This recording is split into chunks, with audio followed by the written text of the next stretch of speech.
Olá meus caros, aqui é o Corvo e volto para mais um tópico sobre a obra de Robert Bloch para falar do quarto capítulo dela, a obra clássica, inesquecível, extremamente influente não apenas na literatura, as obras que viriam a seguir, mas como também no cinema, a obra Psicose.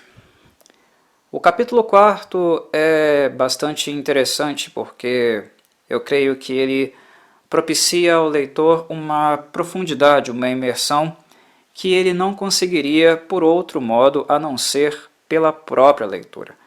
O Robert Bloch ele é bastante arrojado na sua escrita porque ele trabalha muito bem com duas coisas. Uma coisa eu diria que é a dimensão cronológica. O Robert Bloch ele relata cenas, ele trabalha com cenas, mas não necessariamente, e isso aqui é muito importante em Psicose, né? Não necessariamente ele deixa claro onde essas cenas e quando ela está ocorrendo. Para quem conhece Psicose e sabe do desfecho, né? Vocês devem entender o que eu digo quando eu menciono realidade mental, princípio de realidade, né? Há duas realidades, né? Uma realidade que é a realidade do mundo em si e uma outra realidade que é a realidade psíquica, né? E essas duas coisas o Robert Bloch trabalha de maneira fantástica na obra dele. Para aqueles que sabem o final, o que eu ainda não vou falar aqui, não é a intenção, né? Vamos deixar isso sendo trabalhado aqui.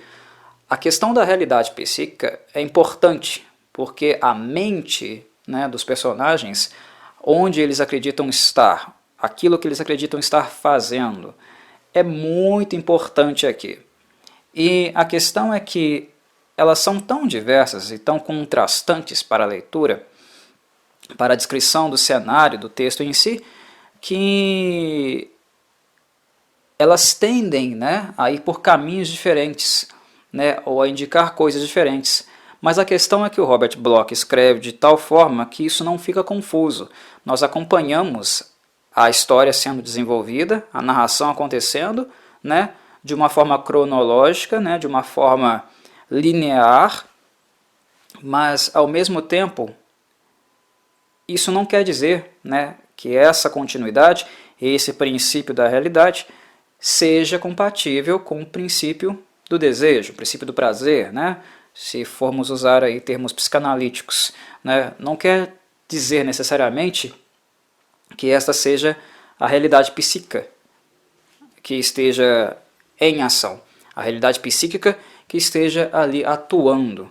E isso é importante para nós vermos, né, a complexidade, né? E quando eu digo a complexidade, eu digo isso em termos de comorbidade mesmo, né? O quanto é problemática, né, as personagens aqui envolvidas, a mãe e o Norman Bates propriamente dito, né? Como é a mentalidade, a estrutura, os personagens que o Robert Bloch criou, né, e fez com que eles tivessem, né, uma certa relação, o quanto eles são complexos, né, e comórbidos. É bastante interessante se a gente coloca isso à luz da análise, da reflexão, e tenta imaginar, né, o trajeto, a trajetória que esses personagens percorreram, passaram, para ficarem tão fodidos, né, tão adoentados como eles ficaram. Né? É algo que quando a gente coloca a luz do pensamento, da reflexão, é aí que realmente aparece em nós, né, desperta em nós a sensação do terror. Colocar-se no lugar do Norman Bates, da forma como ele foi criado pela mãe, né, do zelo doentio, da bolha que ela criou, inclusive muito influenciada, né, por questões pessoais, por traumas, problemas, né, emocionais que ela não superou e nem procurou superar, o quanto o Norman Bates foi depósito dessas questões da mãe, né, e o quanto isso acabou também alterando, né, a sua personalidade, a maneira como ele vê e via o mundo, né, o quanto ele começou a ficar patologicamente afetado por essas questões. Quando a gente tenta nos inserir numa análise, numa observação mais biográfica, tentar entender todo esse contínuo, essa trajetória desses personagens, e aí é aí que o terror realmente emerge, é aí que ele nos toca na epiderme, né? Nos faz ter noção, né, do quão terrível foi essa história do Norman Bates com a mãe, do quão terrível foram os momentos, né, de solidão de ambos dentro daquela casa gigantesca, né, e praticamente sem contato nenhum, social nenhum, com o ambiente externo, com a sociedade externa, com a comunidade externa. Era literalmente uma bolha, né?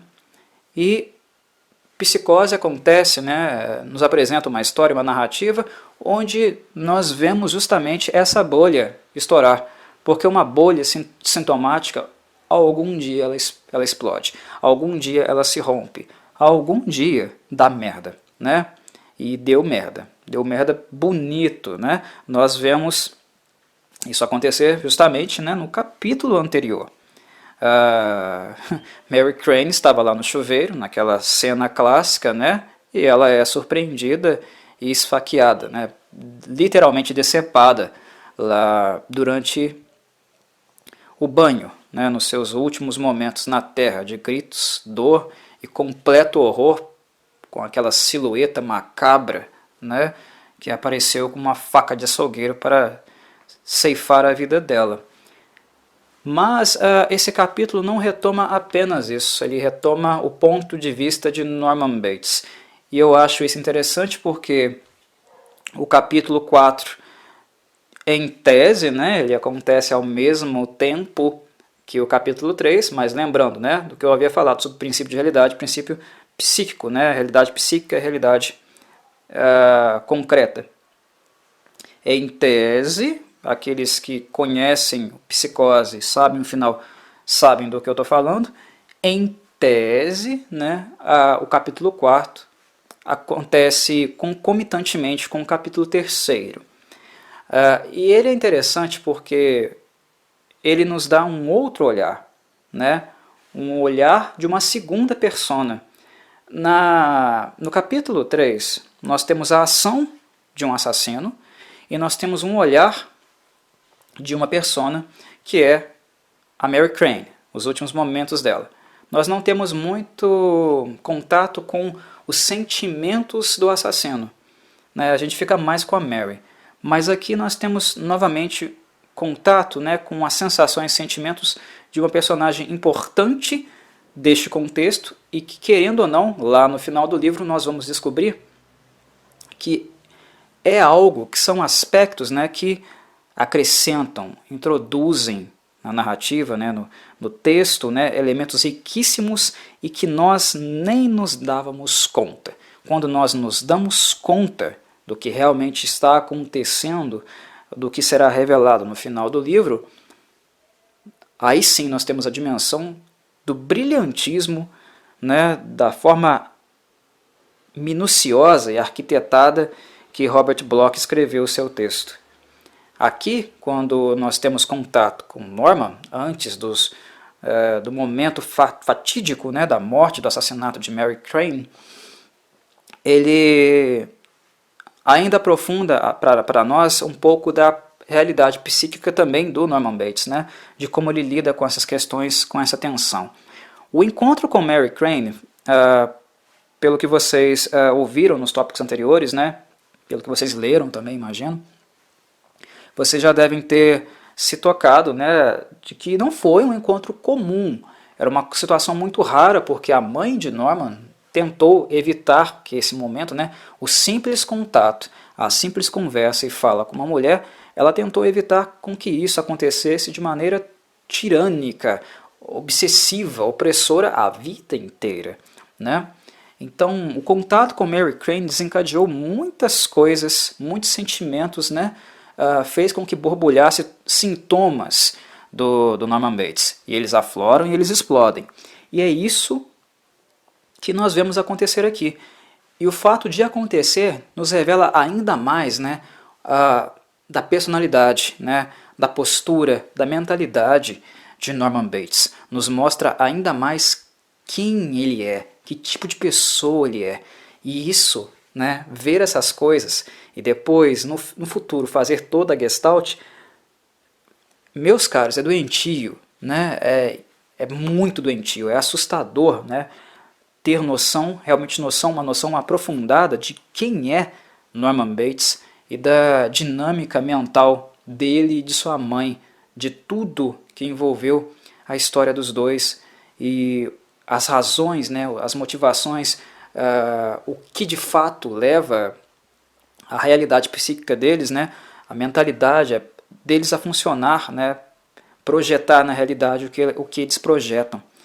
É fascinante e ao mesmo tempo, né, horror, assim, material pesado mesmo, né, de horror, né. Você não precisa ter algo gráfico, né, extremamente brutal para chocar. Eu creio que essa trama mental, né, essa teia de acontecimentos trabalhados de forma mais psicológica, na minha concepção é algo que choca muito mais e ao mesmo tempo fascina muito mais, né? Porque não é algo muito fácil de ser feito, né? Construir personagens complexos, né? E principalmente perturbados, mas fazer isso de forma coerente, sem deixar com que se transforme em algo caricatural, não é muito fácil de fazer, né? Principalmente para quem não é da área, né? Para quem não estudou, não é um profissional da psicologia. Não é muito fácil. O Robert Bloch não era, nunca foi, né? Ele não era um perito na área, né? Não era um profissional da área, e isso eu acho que ainda mais, né, consagra a obra dele. Porque o Robert Bloch ele lia, né? Isso é fato. Eu creio que eu já havia falado isso nos tópicos anteriores. Ele fazia leituras, né? Ele estudava um pouco o tema e houve fontes de inspiração. Mas ele jamais foi alguém que estudou o campo psicológico realmente, né? Mas a forma como ele retrata os personagens envolvidos aqui, os personagens mais sintomáticos, é de uma maneira realmente única, né? Ele faz um caminho onde nós sentimos a obra, né? Sentimos o texto como algo factível, como algo que realmente poderia acontecer na realidade, o que contrasta realmente, né, um quadro psicopatológico da realidade. Isso não é, eu repito, não é fácil de fazer. E aqui isso fica muito, muito assertivo e ao mesmo tempo, né, na epiderme, na cara, manifesto, né, para que nós vejamos, nos surpreendamos, sintamos nojo, repugnância e ao mesmo tempo, né, o que é curioso, fiquemos fascinados com essa característica, com esse fato, né, da narrativa do texto estar colado na realidade, ser algo realmente possível na realidade e que descreve muito fatos, né, da realidade, momentos da realidade, pessoas da realidade. Tem gente como essas personagens aqui, né? Isso aqui existe, não é algo de um mundo sobrenatural, de um mundo que não poderia acontecer, né?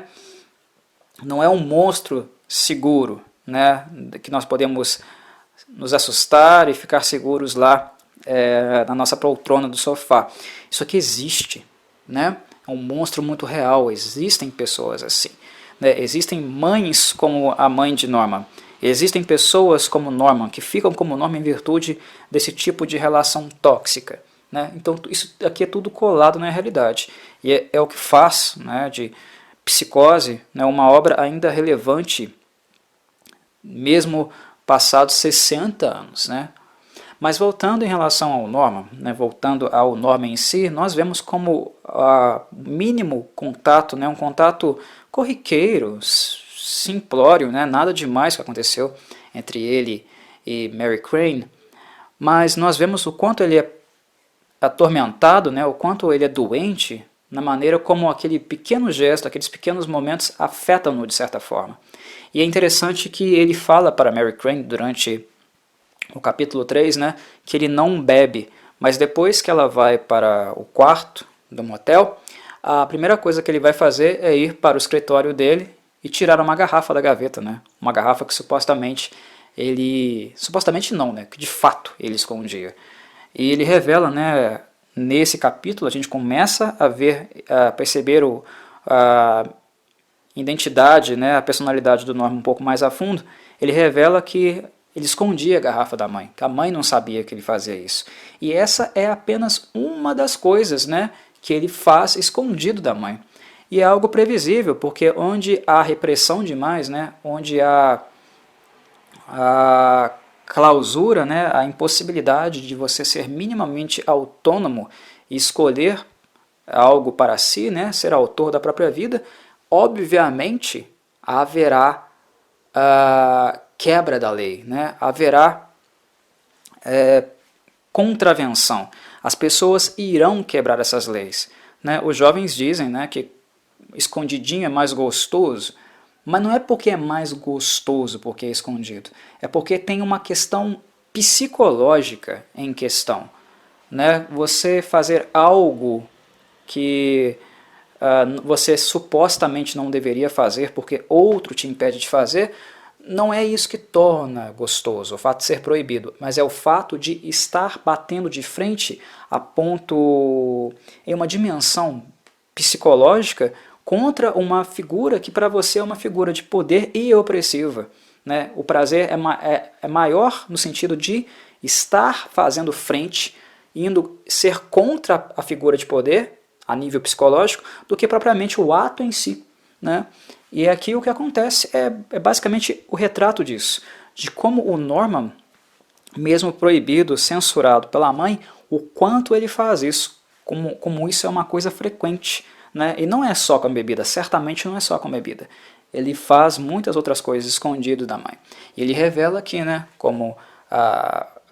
ele revela isso na presença da garrafa que ele vai beber, que ele está tomando, né, o whisky, que inclusive ele não tem muito hábito de tomar mesmo assim, né? Ele tem a garrafa, mas os goles dele são esporádicos, o que revela como beber também é algo conflituoso para ele, né? O Norman é uma figura conflituosa, ele quebra a lei, mas ele se sente culpado depois, né? Ele coloca a mãe dele dentro dessa análise, né? Perdão, moto aqui muito alta, passando pela rua. Mas vamos lá. Ele coloca a mãe dentro da equação sempre, né? Então é um ato de busca pelo prazer, né? Pelo prazer por aquilo que é proibido, mas ao mesmo tempo ele se autopune, ele se culpa e vive nesse conflito interno, né? O álcool é apenas uma expressão disso, mas também tem, né, o fato dele ter sido castrado emocionalmente, né? Ele foi castrado emocionalmente, algo que faz com que ele tente também se esquivar disso.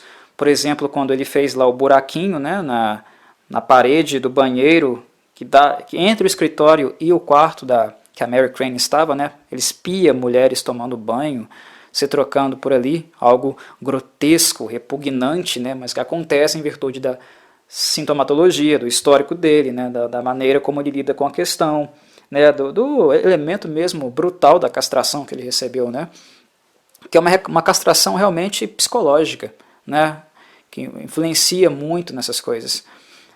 Nós vemos isso acontecendo aqui. E, inclusive, o Norman também deixa mais transparente nesse capítulo que a postura dele, né, a postura que ele teve em relação a Mary Crane, muito mais foi motivada do que propriamente por um interesse dele por ela. É claro que ele teve interesse pela Mary Crane. Ele viu a Mary, achou ela bonita, de fato ela é uma mulher bonita, né? Alguém reprimido sexualmente como ele veria a Mary como uma mulher, né? Em âmbito, né, em uma dimensão sexual, não veria ela simplesmente como um ser humano, mas veria ela como carne mesmo. Isso é algo previsível e esperado, mas nós vemos como acima disso há algo mais importante, há algo que pesa mais, há algo que pega mais para ele, que é o fato da figura da mãe sempre o assombrá-lo, presencialmente ou não. Pode ser presencial, fisicamente ou psicologicamente. Né? É aquela coisa do panótico. Né? Ele se sente vigiado, ele se sente oprimido o tempo inteiro, ela estando ali ou não. é como o panóptico das antigas prisões, né? Ficava lá a torre no meio do pátio, celas ao lado, né? A luz sempre acesa, mas os prisioneiros não poderiam ver, por causa da intensidade da luz, se havia ou não um guarda na torre, né? Então, muitas vezes o guarda não precisava estar na torre para que os prisioneiros se sentissem, né, vigiados. É um efeito mental, é um efeito psicológico, o fato da pessoa, né, se sentir vigiada o tempo inteiro, né, oprimido o tempo inteiro. Essa questão, né, esse conceito do panóptico, é algo que Michel Foucault trabalha muito bem, descreve muito bem nos trabalhos dele. É como se algo parecido com isso acontecesse aqui. A mãe não precisa estar presente, embora ela esteja, né? Mas não necessariamente fisicamente. Ela não precisa estar fisicamente o tempo inteiro ali com a Norma, mas ela está mentalmente. Ele se sente oprimido o tempo inteiro. Ele se sente vigiado o tempo inteiro. Tudo que ele vai fazer, ele pensa o que ela vai achar, qual que será a conduta dela, o que ela iria fazer. E isso está acima de qualquer outra coisa.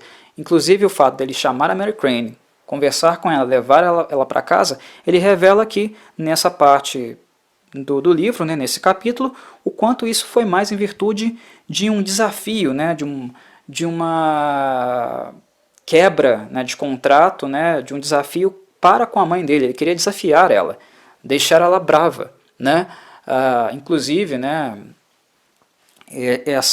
esse comportamento, essa postura, né, na cabeça dele, na mentalidade dele, foi o que de fato desencadeou os ataques de fúria dela, né? Quando eles conversavam na cozinha, ele sabia, né, ele pressupunha que ela estaria lá no quarto, né, vigiando, que o fato dela não estar esmurrando a porta, batendo na porta para afastá-lo, né, da cadela, né, da mulher que roubaria dela, né? O fato dela não estar esmurrando a porta é porque ela estava escutando os dois conversando lá, né? Eles conversavam naturalmente, ele e Norma conversavam naturalmente porque no fundo ele queria que ela ouvisse, né? É uma postura de enfrentamento, né? De desafio à mãe. E depois que ele estava no escritório bebendo e revelando essas coisas, né, uma coisa também que foi importante, um ponto-chave central na conversa que ele teve com a Mary Crane no capítulo anterior, foi o fato dela ter deixado, né, na verdade ter jogado na cara dele, né, que ele não deveria viver mais daquele jeito, que ele não deveria aceitar essa situação, que deveria de fato, né, se tornar independente, ele que já não é nenhum rapazinho mais, que finalmente ele deveria dar um jeito de sair debaixo das asas da mãe, né? De sair do controle, da bolha, né? Da superproteção que ela tem em relação a ele, né? Ela deixa isso claro, de uma forma até bastante indelicada, mas ela deixa, né? E o que de fato ela tem razão. E o Norman se toca que ela tem razão, mas um termo, né? Uma palavra, né? Olha o quanto que isso é sensível, né? Uma palavra que seja, né? Uma sugestão que seja de um fato que vai de encontro com um sintoma de uma pessoa, isso pode desencadear algo pesado, isso pode desencadear algo realmente de consequências graves, catastróficas. E no caso da conversa de Mary Crane que ela teve com ele lá na cozinha da casa, né, da mansão, foi o fato de ter ficado explícito, né, uma sensação que o Norman Bates tem em relação a estar numa posição, num lugar de impotência. E a palavra impotência, né, dá a entender várias coisas. Impotência pode ser estar num lugar onde você não pode fazer nada em relação a alguma coisa, mas impotência também tem a ver, pode dar a entender, ter um outro significado relacionado às questões de cunho sexual, né? As duas coisas pesam para o Norman, né? E as duas coisas pesaram aqui para ele, que está suando frio, né? Que está desesperado, ansioso e lá enchendo a cara com uísque. A impotência é um tema na vida dele, porque ele sempre foi castrado, ele nunca foi permitido a ele, né, se relacionar com uma mulher. Então ele se vê como impotente, ele sempre foi, inclusive, agredido pela mãe, ela, né, dizendo para ele que ele é impotente. Talvez ele realmente seja, né? Ou talvez não, talvez seja apenas um efeito mental, né? Uma psicopatologia dele, talvez ele não tenha ereção por causa do estado patológico, né? Mental que ele se encontra, né? Muitas pessoas, por exemplo, têm problemas relacionados, né, ao desempenho sexual, que são de cunho mais emocional do que propriamente uma disfunção fisiológica, né? As pessoas vão ao terapeuta, procuram um psicólogo, lidam e a atividade sexual depois volta ao normal. Então, no Norman pode ser inclusive isso, né? A impotência dele pode ser em virtude, né, do desgaste, né, do desastre que é a cabeça dele em virtude dos anos e anos de abuso, né, da mãe dele atrás dele dizendo que ele era impotente, que ele não poderia se relacionar com uma mulher e coisas nesse sentido, né. Mas quando a ideia da impotência vem, né, emerge para ele, nós vemos a figura do Norman Bates se revelar aqui, né, porque ele passa a se referir às mulheres o quê? De uma forma mais defensiva, mas de uma forma a se defender contra a ideia de impotência dele, né? Agredindo as mulheres, que certamente são as figuras, né? O feminino é aquilo que o ameaça, né? Diante da sua impotência, o feminino é aquilo que reforça a ideia de que ele não é suficiente, de que ele não tem potência sexual. Então, o que normalmente as pessoas fazem quando estão acuadas, né, quando estão se sentindo ameaçadas, elas atacam, né, elas revidam atacando. E é exatamente o que o Norman Bates faz aqui mentalmente. Ele ataca não apenas a figura de Mary Crane, mas ele ataca tudo que corresponde, tudo que envolve a ideia, o feminino propriamente dito, né? Então ele passa a chamar o quê? Fazer o quê? Né? Chamar a Mary Crane de cadela. Eles começam a se referir a ela, né? Essas cadelas, é isso que elas fazem, né? Elas nos perturbam, elas nos perseguem, elas conhecem muito bem o que é impotência, né? E elas usam a impotência contra nós. Mary Crane é uma cadela, as mulheres são uma cadela, a minha mãe é uma cadela. Ou seja, é o feminino que é uma cadela. É um feminino que é aquilo que ele se opõe, aquilo que o ameaça. E o que ele faz, né, acuado? Ele reage o quê? Atacando. Né?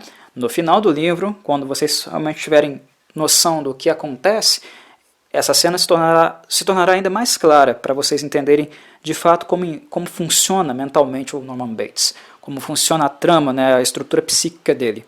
Mas aqui no tardar das horas, né, do fim da noite, digamos que a confecção, né, a estrutura da alegoria, né, da maneira como a família funciona em si, volta aos eixos, né, porque o Norman, supostamente, ele afirma que tinha trancado a mãe dentro do quarto, né, para ela não interromper, não estragar, né, o momento que ele teve com a Mary Crane, mas ele se lembra de que ela tem o controle de tudo. Né? E esse é um controle não apenas físico, né? Ele não é apenas algo material na casa, ele é simbólico também. No fim do dia, ela controla tudo. Controla a casa, controla a mente dele, controla absolutamente tudo. E essa é a única vida e o único sistema de funcionamento que o Norman Bates conhece. Mesmo quando ele tenta fugir disso, né, quando ele tenta existir em algo diferente, né, com regras diferentes, ele não consegue porque ele não foi preparado para isso, ele não tem as mínimas habilidades sociais, mentais, para existir dentro de uma rede de relação, né, de uma lógica diferente, distante da lógica de funcionamento, né, de controle da mãe. Então, no fim do dia, sempre quando ele tenta sair, ele acaba voltando para o braço dela, né? E é exatamente isso que fica retratado na cena justamente quando a mãe dele entra no escritório, né, que ele vê a mãe dele entrando no escritório, ela fazendo um carinho nele e depois saindo para ir lá, né, lidar com a cadela. Né? É justamente isso que fica retratado ali, que fica explicitado ali. No fim do dia ele volta, porque ele não foi desenvolvido nele habilidade social alguma, estrutura mental alguma, né? Ele é desequilibrado mentalmente, né? Para poder ser autônomo, ele volta, ele não conhece outra coisa a não ser isso.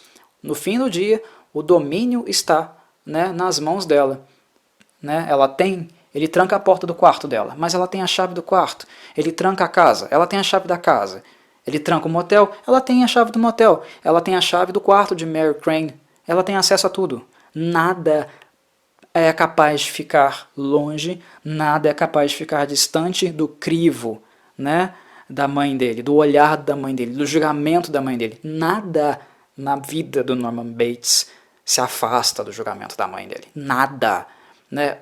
Imagine o que é viver assim, né? O que é isso na cabeça desse cara. Né? O panóptico é 24 horas por dia. A torre do soldado, né, ela só se apaga quando o dia está claro. Né? E quando o dia está claro, a torre está escura. A gente nunca sabe se o soldado está lá ou não. E mentalmente, psicologicamente, ele sempre estará. E é assim que acontece na mente do Norman Bates. A mãe dele sempre estará presente. A pressão sempre será contínua. Né? E ela resolve todos os probleminhas, né, do filhinho da mamãe. Né? Ela foi lá lidar com a cadela. E vocês viram no capítulo anterior como ela lidou com a cadela. Né? O Norman, inclusive, viu filetes pelo buraquinho da fechadura. Né? Ele estava... Buraquinho da fechadura não, da parede, né? Atrás da licença, que é um quadro de licença, que normalmente, né, os hotéis, os motéis têm pregado na parede, né, num quadro, né, o dito aqui no Brasil alvará, né, para funcionar. Ele fez um buraquinho atrás desse quadro, algo que as mulheres quase nunca perceberam, e a Mary também não percebe que tem no quarto dela. As pessoas não costumam olhar muito isso, né? A não ser que se você for muito preocupado com essas questões, aí sim você vai olhar, mas normalmente as pessoas não averiguam, né, se há câmeras, buracos nos quartos de hotel. Né? E não é estranho se houver na maioria deles. Mas enfim, tem muito voyeur por aí, viu? Mas enfim, ele fica espiando, né, a Mary. Inclusive ele viu aquele momento, né, que ela começou a se despir, que ela fica de sutiã e calcinha, o jeito que ela mexe o corpo, né, como ela estava brincando com o próprio corpo dela, e se vocês lembram no capítulo anterior, ela estava fazendo isso pensando, né, no futuro marido dela. Não, ela não estava provocando o Norman Bates, até porque ela não sabia que existia um buraco na parede que ele estava olhando, né, ou seja, o Norman Bates entende que quando ela começa a mexer o corpo, né, a mover o corpo de sutiã e calcinha, que ela estava provocando ele. É isso que passa pela cabeça dele. Porque na cabeça dele ela é uma cadela. E uma cadela faz o quê? Provocar o macho. Né? Na cabeça dele era isso que estava passando ali.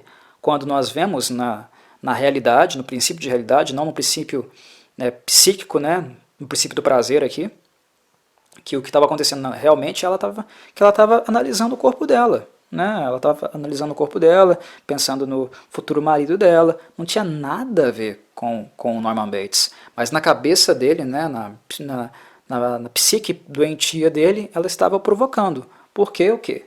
Ela é uma cadela. Né? Mas nisso, né, ele acaba depois vendo um pouco os acontecimentos no chuveiro, né, mas ele não vê necessariamente o ato em si, né, o acontecimento em si, mas ele vê os filetes rosas, né, que na verdade é o vermelho do sangue, né, misturado com a água, e pensa que ela caiu no chuveiro, né, algo que depois ele se toca que a mãe, né, aí sim ele se toca que a mãe tem controle de tudo, ela sempre teve controle de tudo, inclusive o controle do quarto dela, e aí sim ele vai lá para o quarto e descobre finalmente, né, o corpo dela caído no chão, morta, decepada, brutalmente assassinada, né, ali nesse fim de mundo, né, com essas pessoas doentias. Não vou entrar muito nesse aspecto, né, eu acho que já falei até demais para esse tópico, já é mais do que o suficiente, mas é isso, meus caros. Em outro momento eu volto, a obra volta a falar sobre ela aqui, para continuar comemorando aí os 60 anos dessa obra magnífica que é Psicose, do Robert Bloch. Um abraço do Corvo.